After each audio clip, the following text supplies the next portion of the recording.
Hello everyone, I am Crizel, and for today's video, let me share to you my daily life as a college student. Ay siya mga besh, isamahin naman ulit ako ninyo for the days happening in my life. Ay siya nga kagigising ko lang dyan siya, literal talaga nakagigising, kaya nang himuta pa siya dyan mga besh. Ay siya nga mga besh, maaga-aga ko dyan nagising para maaga-aga din makalusong. Ay siya para ba kulang pa rin sa tulog mga besh. Ay siya mga besh, paglabas ko nga, ay siya akala ko maaga ko nagising, ay siya sikat na din pala ang araw. Ay siya minsan na lang makagising na maaga, ay siya na-prank pa yan siya. Ay siya ano pang agawin mga besh, ay siya syempre magkakape na yan siya. Ay siya pagkatas nga niya dyan bes magkape ay siya nagbuhay na din siya ng kalan para makapagluto na yan siya. Ay siya mahirap man talaga bes umalis ng gutom. Ay siya kaya nagluto muna yan siya para hindi yan sila magutom. Ay siya kagigising lang ng aming prinsesa Teresa dyan. Siya naghikab-hikab pa yan siya. Ay siya mga bes siya nagamadali na nga dyan sila mama dahil tanghali na ay siya nag-outfit check pa dyan. Ay siya ngayong araw siya apasuob namin to si mama dahil nananakit ang kanyang mga tuhod at kanyang balakang. Ay siya hindi nga namin alam bes kung napapaano. Ay siya nga apasuob nga para malaman. Ay siya mga bes yun yung puging lamay kong kapatid na to the rescue naman. Siya nga si mama, siya hirap maglakad. Siya pag naglakad, siya bukas pa siguro kami makakarating. Kaya ito yung mga ngalabaw yan siya.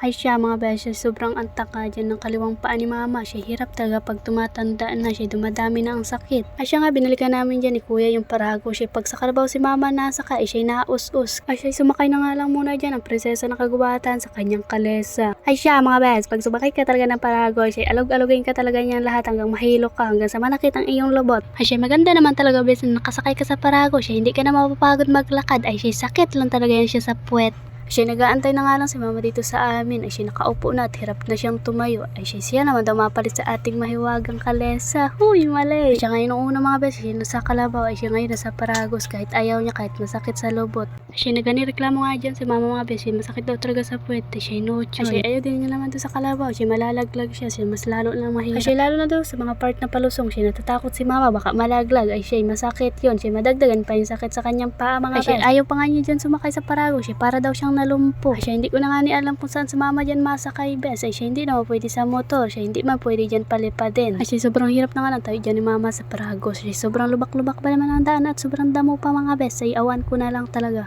Ay siya mga bes, nandito na nga kami sa sapa. Ay siya malapit-lapit na din niya sila sa katotohanan. Ay konting kembot na lang ma. Siya malapit na din sa kalsada. Ay siya finally mga bes, siya nakarating na din niya sila ng kalsada.